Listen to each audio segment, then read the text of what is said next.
Hi, I'm Todd Heitkamp, the owner of Dakota Angler here in Sioux Falls, South Dakota, with this week's 2-minute fishing report. Well, folks, a lot of people have been asking the question, what is the warm spell going to do to the ice? And around here, it's going to have an impact. There's no doubt about it. If you were thinking about driving on any lakes, let's say south of Highway 14, that's long gone. You're going to have to walk out, and even then, you're going to have to check the ice because it's dramatically different from, let's say, again, from Highway 14 south to the areas to the north.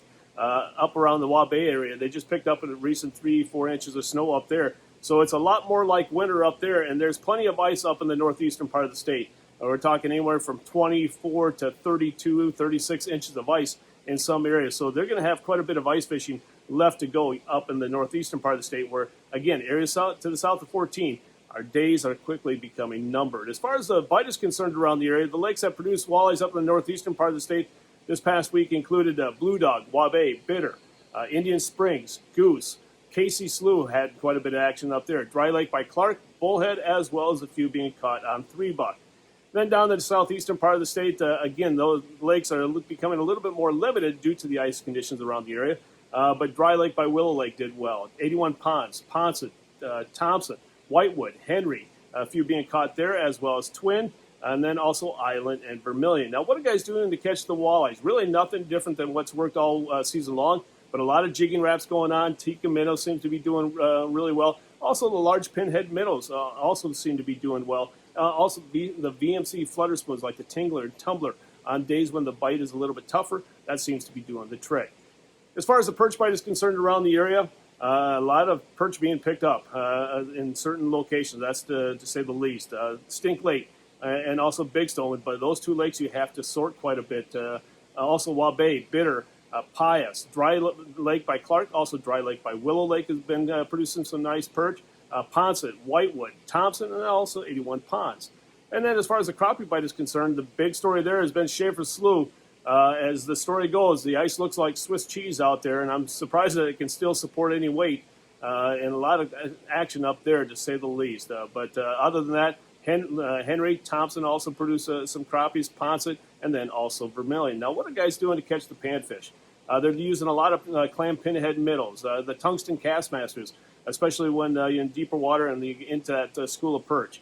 Other than that, again, drop chain lures like the Haleys, the Pilkies, and then also something else that a lot of guys are using right now are the VMC fly jigs, the bullfly in particular. So keep that in mind this next week.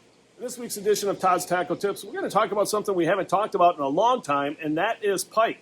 You're hearing a lot of people catching a lot of pike this year, but especially right now. This is this time of the year from this day forward where the bigger pike are being caught. They're getting ready to spawn as the ice melts and the whole thing. So, again, a lot of people are targeting the pike.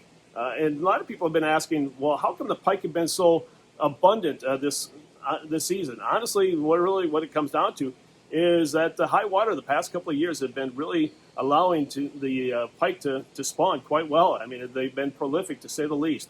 But again, a lot of people like to fish pike, especially this time of year, and we have what you need. If you're looking for smelt, we have some great smelt anywhere from 7 to 10 inches long.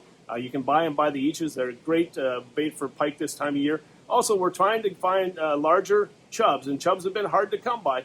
But hopefully this week we'll come across some larger chubs. And then also for that bait, you'll need the quick strike rigs, and we have plenty on hand of there as well. So if you're needing any type of pike gear for this time of year, make sure you stop by here at the store, pick up the bait, and pick up the rigs, and you'll be set for your next pike outing.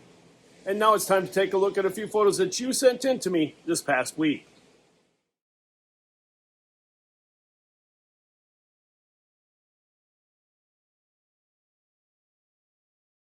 And remember, folks, if you'd like your photo included in next week's version of the 2-Minute Fishing Report, please send it to me. Send it to todd@dakotaangler.com or post it to our Facebook wall. And if I use your photo, your name will be entered into a monthly drawing for a $25 gift certificate. And, folks, before we end this report, obviously you can see behind me that the changeover has begun and it continues. We have a huge amount of work ahead of us this week. And we're changing the store over to open water. So if you're looking for anything ice fishing, especially shacks or augers or electronics, you make sure you want to get into the store or give us a call or order it online at dakotaangler.com before the prices go up next year. There's going to be a dramatic price increase across the board in much of those areas. So you're going to want to get out ahead of it. If you're thinking about buying one of those last-minute items, do it quickly before we put it away for the season. If you have any questions, don't hesitate to give us a call at 605-336-9132. Well, folks, that's this week's version of the 2-Minute Fishing Report. For Dakota Angler, I'm the owner, Todd Heitkamp, and as we say around here, fish on! We'll see you next week, and again, thanks for watching. Stay healthy, and folks, stay safe.